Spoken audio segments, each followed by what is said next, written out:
The early 1940s saw American automotive design influenced by both aeronautical advancements and Art Deco aesthetics.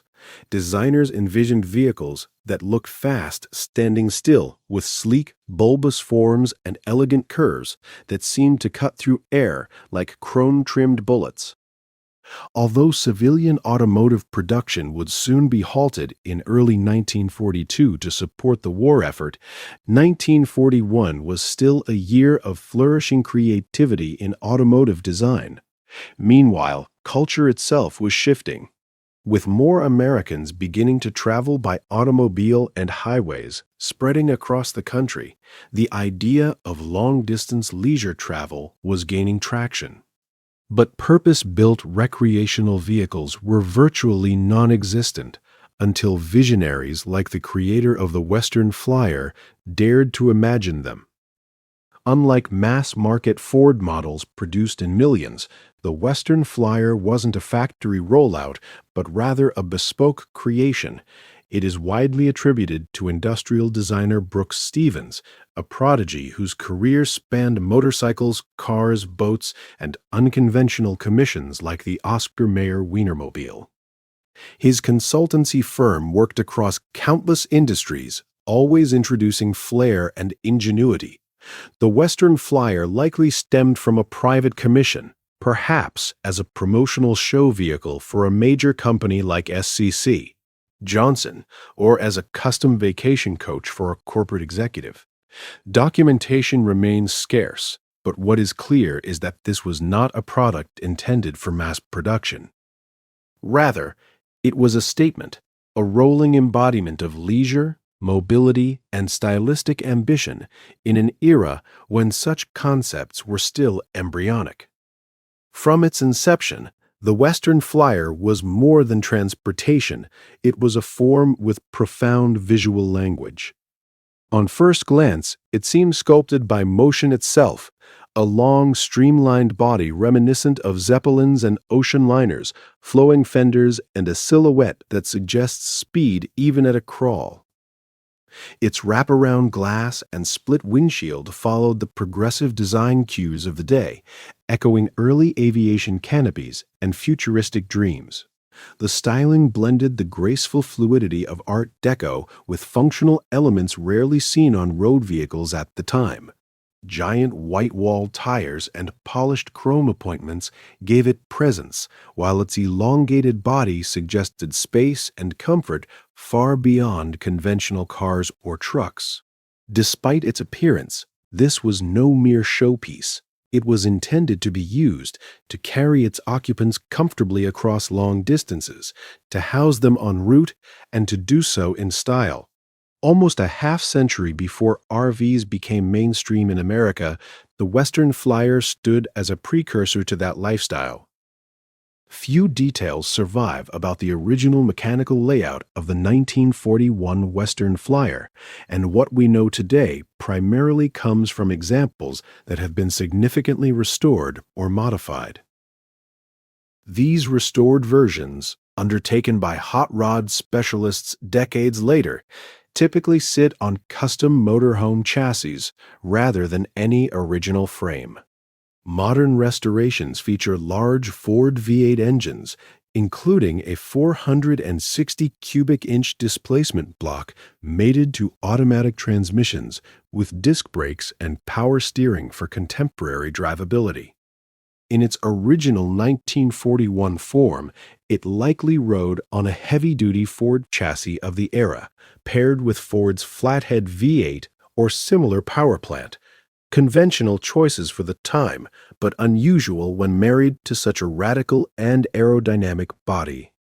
The design shows an early willingness to experiment beyond the simple engine and cab layouts of typical trucks, hinting at future leisure vehicles that would only take off decades later. Real-world performance figures for the 1941 Western Flyer as originally built are unknown. As a heavily bodied coach, its weight and aerodynamic drag would have significantly limited speed and efficiency compared with conventional vehicles of the time. Early gearboxes and wheelbases were engineered for stability rather than speed, and fuel types were standard gasoline.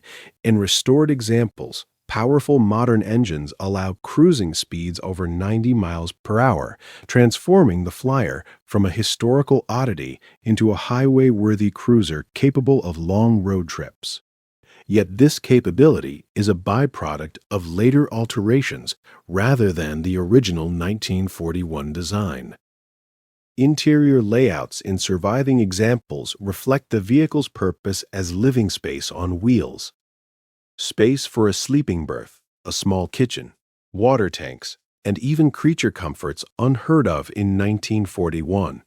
These amenities, however, were retrofitted during restoration. The original interior remains a matter of speculation. What is clear is that the Western Flyer envisioned comfort on the road long before recreational vehicle culture became mainstream. For its time, even the idea of a convertible kitchen and sleeping space inside a road vehicle was revolutionary, anticipating the home on the road ethos that would flourish in post-war America. Only 3 Western Flyers were ever built, and 2 of them are believed lost to history.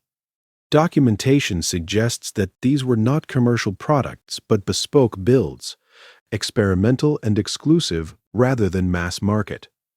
Given the limited production and the eruption of global conflict shortly thereafter, the Western Flyer never entered the mainstream consciousness like the horseshoe grill sedans or pickup trucks of the era.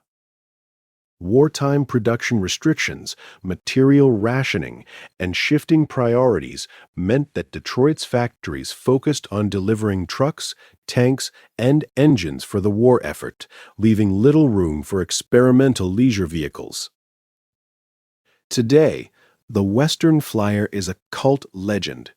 Automotive historians and enthusiasts view it as a prophetic glimpse of what was possible long before RV culture truly blossomed. It stands at the crossroads of industrial design and automotive innovation, a machine that dared to marry form and function in unexpected ways. Though it never spawned a series or influenced a direct successor, its existence enriches our understanding of how designers like Brooks Stevens pushed boundaries.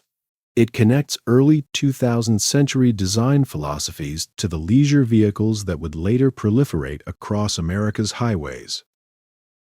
The 1941 Ford Western Flyer is more than metal and wheels.